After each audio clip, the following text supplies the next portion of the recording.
Hello friends, તો હું ફરી આજે તમારી સામે રસિયા મુઠિયાની રેસીપી લઈને આવી છું. તો રસિયા મુઠિયા કાઠિયાવાડી સ્ટાઇલથી આપણે ઘરે કેવી રીતે બનાવવા એ આ વિડીયોમાં આપણે જોઈ લઈએ.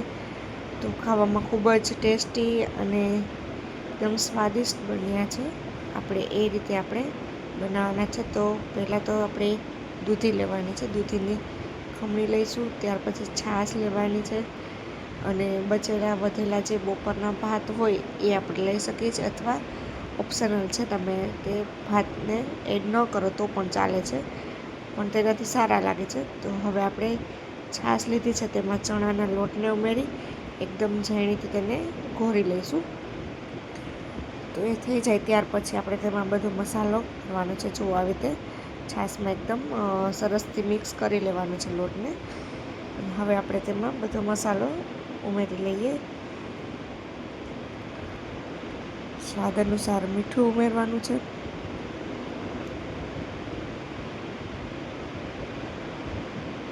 ત્યાર પછી લસણની ચટણી લીધી છે, તો લસણની ચટણી આપણે ઉમેરીશું. હળદર ઉમેરીશું, ગોળ ઉમેરીશું. તમે ખાંડનો પણ ઉપયોગ કરી શકો છો, પણ હું અહીંયા ગોળનો ઉપયોગ કરું છું. ગોળ છે નુકસાનકારક નથી, એટલા માટે ગોળ લીધો છે. એ બની જાય ત્યાર પછી આપણે એને ઉકળવા મૂકી દઈએ. અને હવે આપણે જે દૂધી ખમણેલી હતી એ દૂધીમાં આપણે ચણાનો લોટ, બાજરીનો લોટ, વધેલા જે ભાત છે એ ભાત અને થોડો કકરો લોટ એટલે કે ભાખરીનો લોટ, એ આપણે 3 લોટ લેવાના છે. ચણાના લોટનું માપ થોડું વધારે રાખીશું અને કકરા લોટનું, બાજરીનો લોટ ઓછો લેવાનો છે. ત્યાર પછી તેમાં પણ આપણે મસાલો કરીએ. તો નમક લીધું છે, એટલે કે મીઠું, હળદર, લાલ મરચું, ધાણા જીરું, હિંગ, ખાંડ, થોડોક ગરમ મસાલો,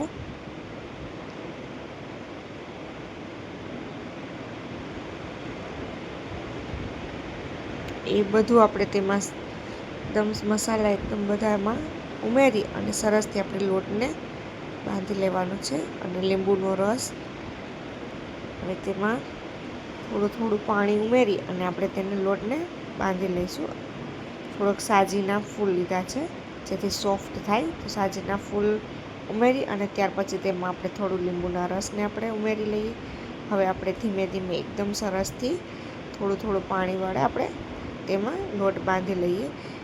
બહુ પાણી તેમાં ડાયરેક્ટ આપણે તેમાં નથી ઉમેરવાનું, કારણ કે દૂધી છે એમાંથી પાણી છોડે છે, એટલે તે પાણીવાળા જ હોય છે. એટલા માટે આપણે તેમાં થોડુંક જ પાણી ઉમેરવાનું છે. તો જુઓ, લોટ સરસ બંધાઈ ગયો છે. લોટ બાંધી લઈએ ત્યાર પછી આપણે તેમાંથી નાના નાના એવા મુઠિયા બનાવી લઈશું. આવી રીતે નાના બનાવવાના છે. જો એ તમારા હાથમાં લોટ વારંવાર ચોંટી જતો હોય તો તમે હાથમાં તેલ થોડું ચોપડી અને ત્યાર પછી તમે તેના મુઠિયા બનાવી શકો છો. તો એમ આસાનીથી ફટાફટ બની જાય છે. તો આવી રીતે તેલનું મોણ આપી અને હવે આપણે તેના બધા મુઠિયા બનાવી લઈશું. અને જે આપણે ગેસ પર કઢી મૂકી હતી ગરમ કરવા, તેમાં આપણે તેને ઉમેરતા જઈશું. તો જો એ સાઈડમાં તેલ લઈ અને આવી રીતે બધા મુઠિયા બનાવી લેવાના છે. એક સરખા નાના નાના બનાવવાના છે. હવે જે કઢી ઉકળે છે તેમાં આપણે મુઠિયાને ડાયરેક્ટ બનાવતા જઈશું અને તેમાં જ ઉમેરતા જઈશું. જુઓ, અને એ ઉકળતા જાય તેમાં જ આપણે તેમને ઉમેરવાના છે. અને સાથે સાથે એ ચડી જશે, તો એને 10-15 મિનિટ માટે આપણે પછી ચડવા દઈશું. ત્યાર પછી આપણે થોડી વાર ઢાંકી અને રાખી દઈશું. તો આવી અવનવી તમને જો રેસીપી જોવી હોય તો મારી ચેનલને સબસ્ક્રાઈબ ન કરી હોય તો સબસ્ક્રાઈબ કરી દેજો. અને વધુમાં વધુ શેર કરજો અને કમેન્ટમાં પણ જણાવજો કે તમને આ રેસીપી કેવી લાગી છે. અને આવી જ હું તમારા માટે નવી નવી રેસીપી લઈને આવીશ. તો ફ્રેન્ડ્સ, આઈ હોપ કે તમને આ રેસીપી પણ પસંદ આવી છે. તો જુઓ, આવી રીતે બધા મુઠિયા બની ગયા છે અને તેમાં મેં ઉમેરી દીધા છે. ત્યાર પછી આપણે તેને ઢાંકી દઈશું. ઢાંકી અને તેને ચડવા દઈશું. હજી મારી રેસીપી પૂરી નથી થઈ એટલે વિડીયો હજી એન્ડ સુધી જોજો. હજી રેસીપી બાકી જ છે એટલા માટે બધા ઉમેરી દીધા છે. તો કાઠિયાવાડી રેસીપી બહુ વિસરાતી જાય છે. મુઠિયા, રસિયા મુઠિયા લગભગ હવે બહુ ઓછા બનતા હોય છે. આજકાલ આ બનાવવામાં પણ ઓછા આવતા હોય છે. તો આ રેસીપી જોઈ અને તમે બનાવી શકો છો. તો ઘરના સૌ કોઈને આ ખૂબ જ પસંદ આવશે. તો જુઓ 5-7 મિનિટ માટે ઉકળી ગયું છે. તો હવે આપણે તેમાં વઘાર કરી લઈએ. તો મેં એક નાનું કઢાઈ લીધું છે, તેમાં થોડું તેલ મૂકીશું. ત્યાર પછી તેમાં રાઈ જીરું ઉમેર્યા છે, હિંગ ઉમેરી છે અને તેમાં લીમડાના પાંદથી વઘાર કર્યું છે. હવે તેને એમાં ઉમેરી વઘારને અને એકદમ સરસથી ચડવા દઈએ. તો આ આપણા રસિયા મુઠિયા હવે એકદમ કમ્પ્લીટ થઈ ગયા છે. તો જુઓ ખૂબ જ સરસ રસિયા મુઠિયા લાગે છે, ખાવામાં પણ ખૂબ જ ટેસ્ટી લાગે છે.